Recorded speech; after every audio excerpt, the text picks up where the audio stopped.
सभी का पुनः स्वागत है डिजिटल एनहेंसमेंट प्रोग्राम में, जिसमें खेलकूद और शारीरिक शिक्षा की गतिविधियों के उन्नयन हेतु यह पूरा कार्यक्रम चलाया जा रहा है। आज के इस कार्यक्रम में हम चर्चा करेंगे स्पोर्ट्स में होने वाली इंजुरीज के विषय में। स्पोर्ट्स में वे कौन कौन सी इंजुरीज हैं जिनके लगने की संभावना हमें होती है, और वे कौन कौन से ऐसे तरीके हैं जिनसे हम इससे बच भी सकते हैं। आइए देखते हैं स्पोर्ट्स इंजुरीज। खेलों में चोट का क्लासिफिकेशन कई प्रकार से किया गया है, इसके पार्ट्स के हिसाब से, खेलों के हिसाब से। आज हम क्लासिफिकेशन देखेंगे हमारे बॉडी पार्ट्स के हिसाब से, वे कौन कौन सी चोटें हैं जो उस बॉडी पार्ट के लिए हो सकती हैं। आप ये क्लासिफिकेशन देख रहे हैं, bone, cartilages, joints, ligament, muscles, tendon और भी ऐसे सारी चीजें हैं जिनके हिसाब से चोट लगने की संभावनाएं इन एरियाज में या इन पार्ट्स में, बॉडी पार्ट्स में होती है। इन सारी चोटों के विषय में चर्चा करने के बजाय आज हम इन सभी चोटों में से मुख्य चोटों पर चर्चा करते हैं कि वे ऐसी कौन सी इंजुरीज हैं जो बहुतायत होती हैं और खिलाड़ियों के लिए परफॉर्मेंस में सबसे बड़ी बाधक बनती है।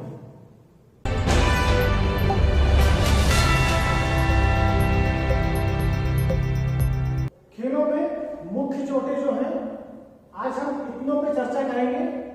बोन्स में हम फ्रैक्चर पे चर्चा करेंगे, जॉइंट्स में डिसलोकेशन पे चर्चा करेंगे, लिगामेंट में स्प्रेन पे चर्चा करेंगे, मसल में स्ट्रेन, कंट्यूजन और क्रैम्प पे चर्चा करेंगे, स्किन में हम लेसरेशन और एब्रेशन पर चर्चा करेंगे।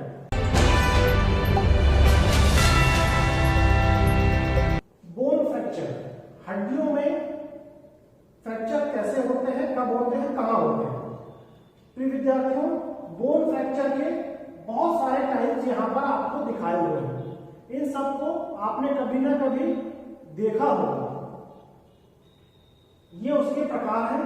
ऐसे और भी कई सारे प्रकार हैं जो फ्रैक्चर के टाइप में हम काउंट करते हैं। बोन फ्रैक्चर में ये एक चित्र दिखाया हुआ है, ये हमारे फोरआर्म का है। ऐसे हमारे शरीर के और भी पार्ट्स हो सकते हैं जहां पर फ्रैक्चर हो सकता है। प्रिय विद्यार्थियों, बोन फ्रैक्चर में साइन एंड सिम्टम्स वे कौन से हैं जिसे देखकर हम पहचान पाएंगे कि ये जो चोट है हमारा बोन फ्रैक्चर है। तो बहुत तेज स्वेलिंग आएगी, बहुत तेज दर्द होगा, टेंडरनेस होगी, उस एरिया जो उस पार्ट है उसकी जो बनावट है उसमें बदलाव आ जाएगा, एबनॉर्मेलिटी आएगी आपकी मोबिलिटी में। तो जो ये सारी चीजें हैं, इसे देखकर हम पहचान सकते हैं कि ये जो चोट है ये हमारे बोन का फ्रैक्चर है। फर्स्ट एड, बोन फ्रैक्चर आप सभी ने कभी ना कभी अपने आसपास में देखा होगा। वो जो प्लास्टर चढ़ा के बच्चे रहते हैं वो एक बोन फ्रैक्चर का ही प्रकार है। तो फर्स्ट एड हम क्या करें, जब भी हमें चोट लगे, किसी खिलाड़ी को, साथी को चोट लगे, तो हमें इस प्रकार से उसकी मदद करनी चाहिए। तो सबसे पहले उस चोट वाले स्थान को हिलने से बचाएं, स्लिंग का प्रयोग करें। स्लिंग प्रिय बच्चों वो होता है जब हम किसी पार्ट को सपोर्ट देकर बैंडेज कर देते हैं ताकि वो हिले डुले ना, उसे स्लिंग हम कहते हैं। उस पर तुरंत बर्फ लगाएं और यदि खून बह रहा है तो उसका भी मैनेजमेंट हम करें। ट्रीटमेंट में इसमें बहुत ज्यादा हम आपको सजेस्ट नहीं करेंगे। हम चाहेंगे कि आप सीधे इस चोट में ये फर्स्ट एड करें और डॉक्टर के पास जाएं।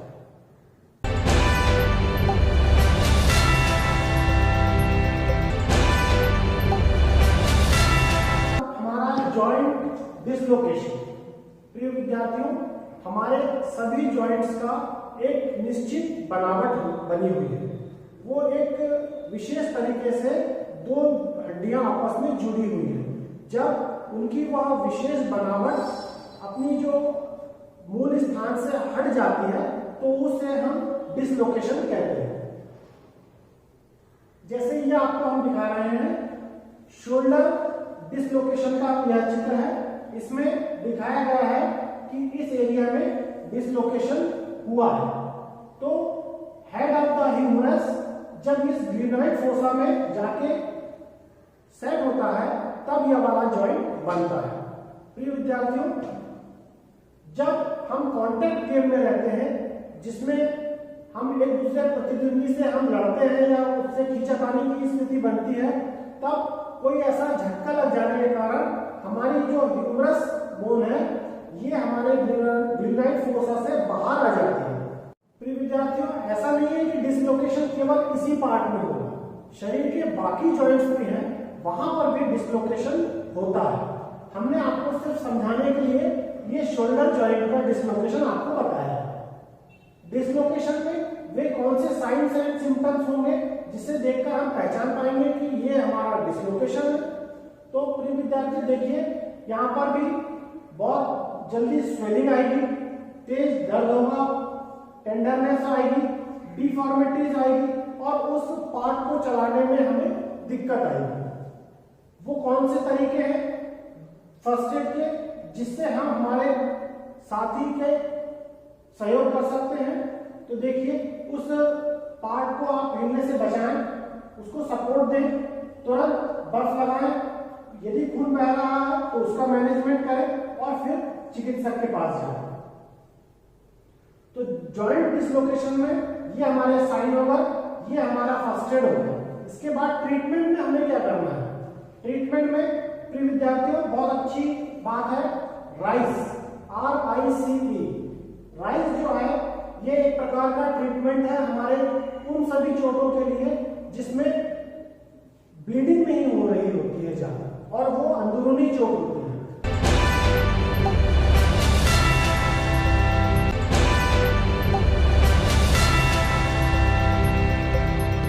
लिगामेंट स्प्रेन एक जॉइंट को उसके स्थान पर बनाए रखने के लिए उस जॉइंट्स में बहुत सारे लिगामेंट्स होते हैं। जब लिगामेंट में खिंचाव आता है तो हम उसे स्प्रेन कहते हैं। ये स्प्रेन कभी कभी पार्शियल या कभी कभी कंप्लीट भी होता है, जो खिलाड़ी के लिए बहुत बड़ी समस्या बनता है। लिगामेंट को हम कुछ इस तरीके से समझ सकते हैं विद्यार्थियों कि जैसे हमारे घरों में दरवाजे और खिड़कियों में कब्जे लगे होते हैं और वो मूव करते हैं, ठीक उसी प्रकार से ये लिगामेंट भी होते हैं जो हमारी दो हड्डियों को आपस में जोड़ के रखते हैं और उसे मूवमेंट प्रदान करते हैं। तो लिगामेंट में लगने वाली सबसे बड़ी इंजरी है हमारी स्प्रेन।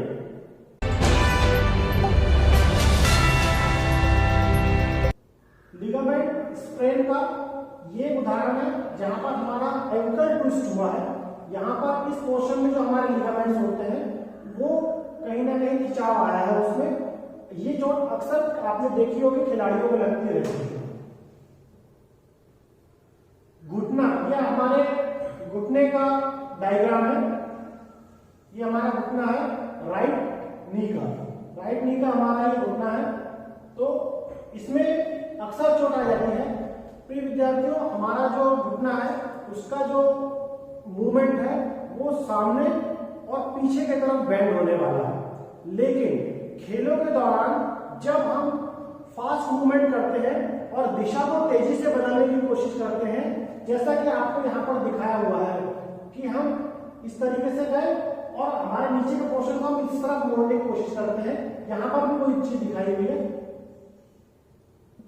तो जब हम तेजी से हमारा डायरेक्शन बदलते हैं तो ये जो हमारा ACL है, एक्यूट क्रूशिएट लिगामेंट, उसमें खिंचाव आ जाता है और ये इंजरी ज्यादातर बास्केटबॉल खिलाड़ियों को, फुटबॉल खिलाड़ियों को, हैंडबॉल खिलाड़ियों को और दूसरे जिसमें कि हमें हमारे डायरेक्शन को तेजी से बदलने की जरूरत पड़ती है, उन खिलाड़ियों को बहुत कॉमन इंजरी है ये हमारा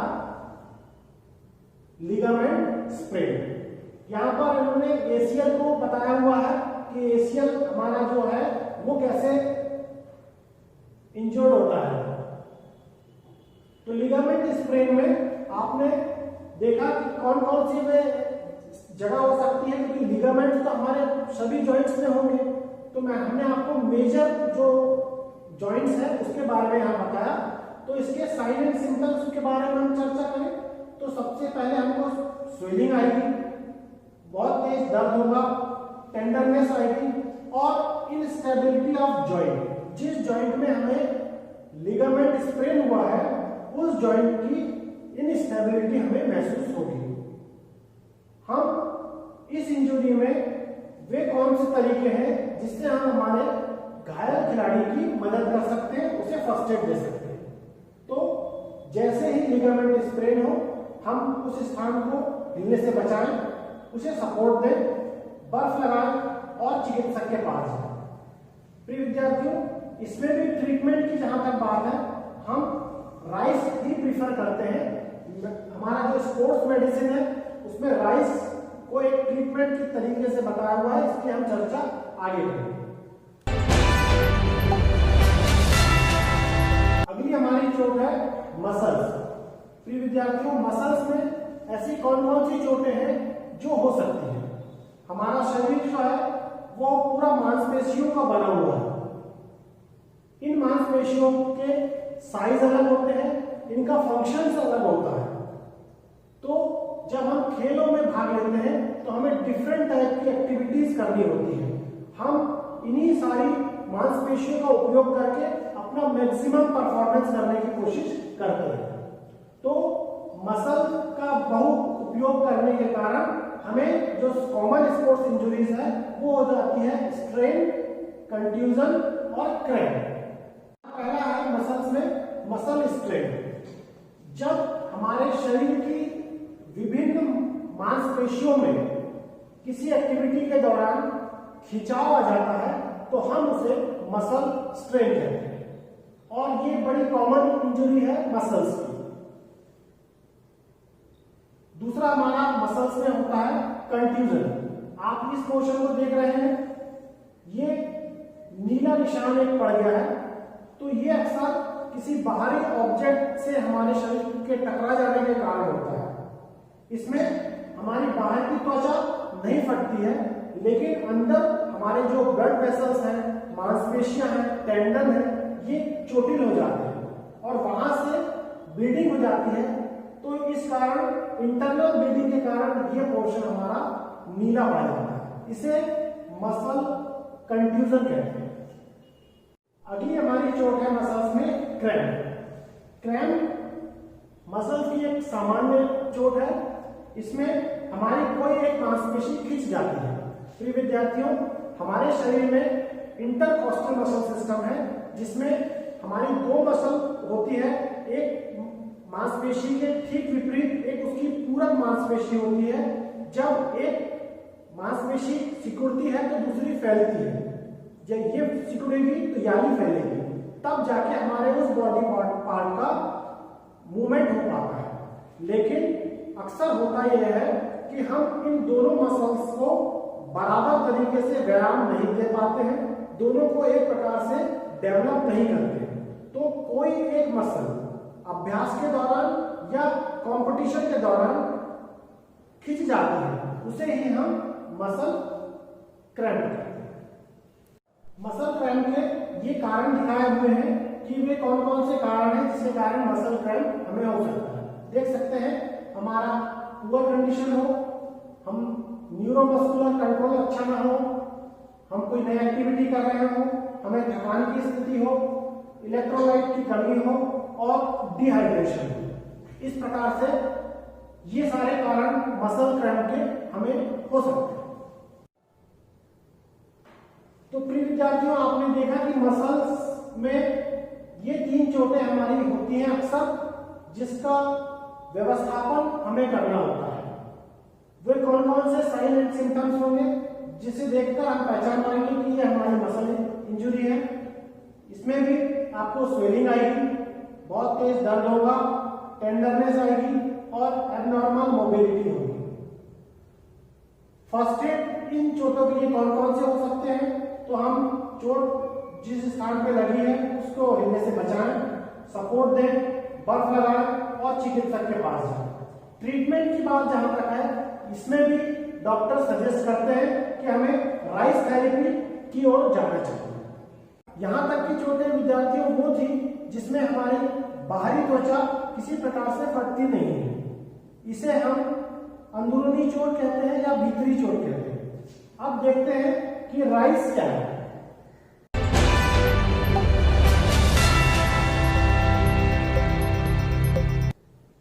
rice, RICE, rest, ice, compression और एलिवेशन। आप सभी ने इसका घर में कभी न कभी किसी न किसी तरीके से प्रयोग किया होगा। जब भी चोट लगती है तो हमारे साथी हमें कहते हैं कि यहाँ पर बर्फ की सिकाई करो, तो ये बहुत अच्छी चीज है। तो विद्यार्थियों, जैसे ही चोट लगे सबसे पहले हम खिलाड़ी को रेस्ट दें, उसके बाद वहां पर जिस स्थान पर चोट लगी है वहां पर बर्फ लगाएं, ताकि जो इंटरनल ब्लीडिंग हो रही है लगातार वो स्लो हो, तो ताकि उस स्थान पे स्वेलिंग कम आए और दर्द में राहत मिले। कंप्रेशन बैंडेज का यूज करें। यहाँ पर आप देख रहे हैं कि उन्होंने ट्रैप बैंडेज जिसमें इलास्टिक है थोड़ा सा, वो यूज की हुई है और उस पोर्शन को उन्होंने बांधा है ताकि उस जॉइंट को, उस एरिया को, उस पार्ट को सपोर्ट मिले और जो स्वेलिंग और दर्द बढ़ रहा है उसमें कहीं ना कहीं राहत मिले।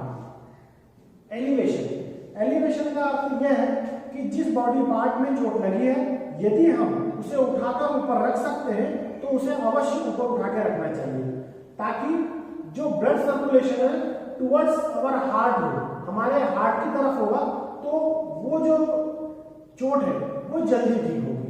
तो आप सभी ने समझा होगा कि राइस क्या है। RICE है। राइस अंदरूनी चोटों के लिए बेस्ट ट्रीटमेंट है जो सभी डॉक्टर सजेस्ट करते हैं।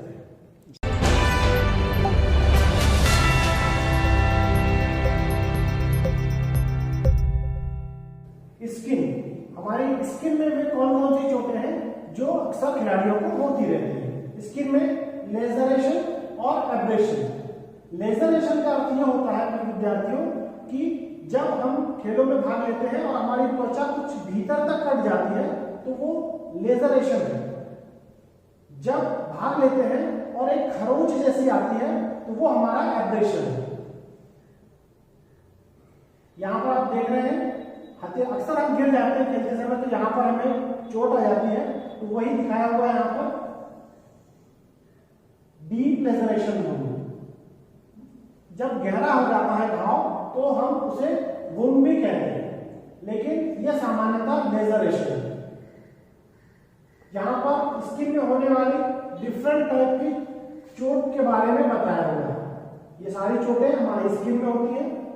हमारी स्किन में लेजरेशन और एब्रेशन चोटें होती है। वे कौन कौन से साइन एंड सिम्टम्स हैं जिसे देखकर हम पहचान पाएंगे कि हमारी चोटें स्किन की लेजरेशन या एब्रेशन है। तो इसमें त्वचा लाल हो जाएगी, बहुत तेज दर्द होगा, टेंडरनेस आ जाएगी और खून बहेगा। हम वो कौन से तरीके हैं जिससे हम हमारे साथी खिलाड़ी को राहत दे सकते हैं फर्स्ट एड करके। तो जिस एरिया में चोट लगे, खून बह रहा हो, तो सबसे पहले उसे साफ पानी से धोएं, बहुत अच्छे से धोएं ताकि उसके अंदर जो मिट्टी है या दूसरी कोई चीजें हैं वो कुछ ना रह जाए। एंटीसेप्टिक लोशन लगाएं, उससे भी अच्छे से साफ करें। यदि चोट गहरी है तो उसमें हमारी स्किन दो अलग अलग पार्ट में हो चुकी होगी, तो हम उन दोनों जो भाग हैं उन दोनों को हाथ से दबा लें ताकि जो दोनों एरिया है हमारे, जैसे इस तरीके से एक स्किन होगी एक स्किन होगी, तो इसको ऐसा दबा लें ताकि वो दोनों स्किन आपस में जुड़ जाए। और रक्त स्राव यदि हो रहा है तो उसे भी रोकें।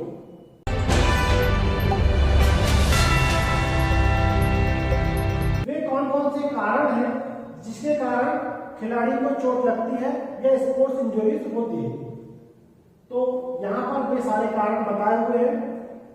फिटनेस की कमी, जब हम खेल में भाग लेते हैं तो हमें उस लेवल की फिटनेस की आवश्यकता होती है, लेकिन जब हम उस लेवल की फिटनेस नहीं रख पाते हैं तब भी हमें चोट लगने की संभावना बनी रहती है।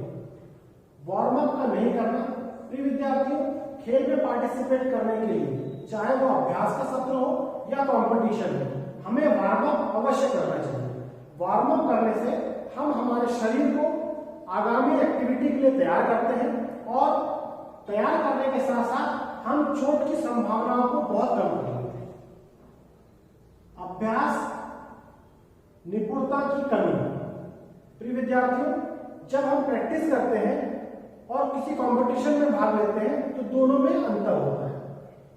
जब हम किसी कंपटीशन में भाग लेते हैं और किसी एक्टिविटी को करते हैं तो हमने यदि उस एक्टिविटी का पहले कम अभ्यास किया है या हम उसमें उतने एफिशिएंट नहीं हैं, तब भी हमें चोट लगने की संभावनाएं बनी रहती है। थकान या अस्वस्थता। प्रिय विद्यार्थियों, थकान की स्थिति में इसलिए कहते हैं कि हमें एक्टिविटी नहीं करनी चाहिए या कंपटीशन में भाग नहीं लेना चाहिए। थकान यदि होगी तब भी खेल में इंजुरीज की संभावनाएं बहुत बढ़ जाती हैं और यदि हम अस्वस्थ हैं तब भी हमें चोट लगने की संभावनाएं बनी रहती है। ओवरलोड और ओवरयूज। जब हमारा ट्रेनिंग शेड्यूल बनाते हैं तो उसमें लोड के प्रिंसिपल के हिसाब से हम लोड को लेते हैं और कंपटीशन से कुछ समय पहले उस लोड बेरिंग जो होती है हमारी उसे समाप्त कर देते हैं, ताकि हमारा शरीर जो है उस लोड को अडॉप्ट कर ले और कंपटीशन में हम हमारा मैक्सिमम परफॉर्मेंस कर पाए। तो ओवरलोड यदि हम स्थिति में कंपटीशन में भाग लेंगे तब भी हमें चोट लगने की संभावनाएं बहुत रहेगी। और यदि हम किसी जगह ओवर यूज करेंगे हमारे बॉडी पार्ट का, तब भी हमारे चोट लगने की संभावना बनी रहती है। अगला हमारा मुख्य कारण आता है गलत तकनीक। प्रिय विद्यार्थियों, सभी खेलों में एक्टिविटी करने की एक स्पेसिफिक और साइंटिफिक टेक्निक होती है। जब हम इस साइंटिफिक टेक्निक के अलग हटके उस एक्टिविटी को करने की कोशिश करते हैं तब भी हम चोट लगा बैठते हैं। क्षमता से अधिक प्रयास करें। खेलों में जब हम भाग लेते हैं तो हमारा लक्ष्य होता है कि हम जीते या बहुत अच्छा प्रदर्शन करें। उसके लिए हम कभी कभी एक्स्ट्रा एफर्ट भी कर लेते हैं, वो भी एक बहुत बड़ा कारण होता है चोट लगा लेने का। अगले हमारे कारण है सुरक्षा उपकरणों की अनदेखी और खेल उपकरण और किट का मानक न होना। बहुत सारे ऐसे खेल हैं जिसमें सुरक्षा उपकरण के साथ में खेलों में भाग लेना होता है। यदि हम इन खेलों में बिना इन सुरक्षा उपकरणों के भाग लेते हैं तब भी चोट लगने की संभावना बहुत अधिक होती है। और खेल उपकरण और किट का मानक ना होना। खेल उपकरण और उनकी जो किट होती है उस खेल की वो मानक होती है, उसके लिए कुछ ना कुछ निश्चित किया गया होता है। यदि हम उस स्टैंडर्ड की खेल उपकरण न लें या किट न लें तब भी हमें चोट लगने की संभावना बहुत होती है। अगला हमारा कारण है मौसम। प्रिय विद्यार्थियों, जब बहुत मौसम गर्म हो या बहुत मौसम ठंडा हो तब भी स्पोर्ट्स एक्टिविटी करते समय हमें ध्यान रखना चाहिए कि इस समय भी चोट लगने की संभावना बहुत होती है। अक्सर आपने देखा होगा ठंड के समय में क्रैम्प होते हैं। खेल नियमों की जानकारी का अभाव। जिस भी खेल में हम भाग ले रहे होते हैं उसकी पर्याप्त जानकारी नियमों की हमें होनी चाहिए। यदि नियमों की जानकारी नहीं होगी तब भी हम चोट लगने की संभावनाओं को बढ़ा लेते हैं। बाहरी कारण। बाहरी कारण में जैसे मैदान अच्छा नहीं होना, उबड़ खाबड़ मैदान है, बहुत रफ स्पेस है, तब भी हम चोट लगा बैठते हैं। खेल उपकरण के कारण भी चोट लग जाती है। खेल उपकरण मैदानों में लगे हुए होते हैं, जैसे पोल गड़ा हुआ है, हम उसी से जाके टकरा गए, या हॉकी खेलते समय किसी की हॉकी हमें लग जाए, ये भी सब कारण होते हैं जो चोट लगने की कारण बनते हैं। विपक्षी खिलाड़ी भी एक हमारा फैक्टर होता है कि विपक्षी खिलाड़ी इसके कारण भी हमें लगते हैं। इन सारे बताए हुए कारणों के अलावा भी ऐसे बहुत सारे कारण हैं जिनके कारण चोट लग जाती है। उसमें सबसे महत्वपूर्ण है खिलाड़ी की खुद की लापरवाही का। यदि वो लापरवाही से खेलों में भाग लेता है तब भी चोट लगने की संभावना बनी रहती है। ध्यान नहीं होना, मानसिक स्थिति बहुत अच्छी नहीं होना, एग्रेशन की स्थिति में खेलों में भाग लेना या एंजाइटी की स्थिति में भाग लेना, या बहुत सारे ऐसे दूसरे भी कारण होते हैं जिससे चोट लगने की संभावना बढ़ जाती है। तो हमने अभी संभावित कारणों पर चर्चा की। अब निवारण की यदि हम बात करें तो निवारण भी यही सही है। यदि हम इन सारी चीजों को जो नहीं करना चाहिए वो ना करें और जो करना चाहिए उसे और बेहतर करें तो हम चोट लगने की संभावनाओं को बहुत कम कर पाएंगे। सिर्फ हम एक की चर्चा कर लेते हैं, वो आगे आप खुद समझ जाएंगे कि हमें क्या करना चाहिए। जैसे फिटनेस की कमी हमने कारण बताया, तो यदि हम पर्टिकुलर खेल के हिसाब से अपनी फिटनेस को बहुत अच्छा रखेंगे और फिट कंडीशन में हम खेलों में भाग लेंगे तो हमें चोट लगने की संभावना नहीं है। तो कारण भी यही हो गया और उसका निवारण भी यही है। तो हमें इन सब चीजों का ध्यान यदि हम रख लेंगे तो वही चोटों का निवारण भी है। तो यहाँ पर हमने चर्चा की कि खेलों में कौन कौन सी चोट हो सकती है, उनके लिए हमें ट्रीटमेंट क्या करना चाहिए, फर्स्ट एड क्या करना चाहिए। लेकिन जब भी चोट हमारे साथी खिलाड़ी को लगे या हमें लगे तब एज ए गुड फ्रेंड हम उसकी क्या मदद कर सकते हैं। तो प्रिय बच्चों, जब भी चोट लगे तो हम यह ध्यान रखें कि पहले तो खुद ना घबराएं, साथ ही हमारा जो साथी खिलाड़ी है उसे भी ना घबराने दें, उसको मानसिक रूप से सपोर्ट करें, उसे हिम्मत बनाएं कि ये जो चोट है ये बहुत बड़ी चोट नहीं है और सब बढ़िया हो जाएगा। तो ये सबसे महत्वपूर्ण फैक्टर होता है कि जब चोट लगे ना खुद घबराएं ना खिलाड़ी को घबराने दें। उसके बाद तत्काल आवश्यक कार्य करें, शीघ्रता से करें लेकिन शांति से करें। अक्सर हम हड़बड़ाहट में जो चोट लगी होती है उसका ट्रीटमेंट करने लग जाते हैं और उस चोट को और बढ़ा देते हैं। तो ऐसा बिल्कुल ना करें, शीघ्रता से अवश्य करें लेकिन शांति से। जब भी चोट लगे उसके बाद जो घायल खिलाड़ी है उसे एक आरामदायक स्थिति में ला लें ताकि उसको पर्याप्त आराम मिलने की स्थिति बनी रहे। आसपास भीड़ न लगने दें और ये व्यवस्था रखें कि उसे पर्याप्त ऑक्सीजन मिलती रहे। अक्सर ये होता है कि जब भी चोट लगती है तो एक उत्सुकता के कारण सारे खिलाड़ी उस खिलाड़ी के आसपास इकट्ठे हो जाते हैं। तो ये ना होने दें, आसपास भीड़ न लगने दें और खिलाड़ी जो घायल है उसे पर्याप्त ऑक्सीजन मिलती रहे, इसका भी हम ध्यान रखें। तो चोट लगने पर हमें ये आवश्यक कार्य करने चाहिए। प्रिय विद्यार्थियों, यदि हमें किसी चीज की बहुत अच्छी जानकारी नहीं है तो कृपया वो बिल्कुल भी ना करें। एक बात आप सभी अपने जेहन में डाल लें कि हम डॉक्टर नहीं, हम खिलाड़ी हैं, हम खेल रहे हैं। हमें या हमारे साथी खिलाड़ी को चोट लगी है तो हमें उसे सिर्फ प्राथमिक चिकित्सा देना है, फर्स्ट एड देना है, डॉक्टर बिल्कुल भी नहीं बनना है। तो सबसे महत्वपूर्ण बात यही है कि हम स्वयं डॉक्टर ना बने, घायल खिलाड़ी को शीघ्र डॉक्टर के पास लेके जाए। तो जब भी चोट लगे शांति के साथ शीघ्रता से उसे मदद करें, मानसिक रूप से उसे हिम्मत दें और जो हम कर सकते हैं, जो कि हमने पहले चर्चा की है, वो यदि हम कर सकते हैं तो वो अवश्य करें। तो प्रिय विद्यार्थियों, आज हमने देखा कि खेलों में वे कौन कौन सी चोट हो सकती है जो एक खिलाड़ी के प्रदर्शन को प्रभावित करती है और उसके आगामी समय में जो कंपटीशन में भाग लेने वाला है उसके उस शेड्यूल को प्रभावित कर सकती है। तो हम इन सभी चोटों के विषय में अच्छे से जानकारी रखें, उनके कारण क्या है, उनके निवारण क्या हो सकते हैं, उसका ट्रीटमेंट क्या हो सकता है। हम इन सब बातों का ध्यान रखें और जब भी खेलों में भाग लें हम एक अच्छे खिलाड़ी मित्र बनकर स्वयं का और यदि कोई घायल खिलाड़ी है उसकी भी मदद कर सकते हैं। खेलों में अवश्य भाग लें और हमेशा प्रयास करें कि हमें खेलों के दौरान कोई चोट न लग पाए। मिलते हैं हमारे अगले वीडियो में, तब तक के लिए अपना ख्याल रखें, सुरक्षित रहें। जय हिंद।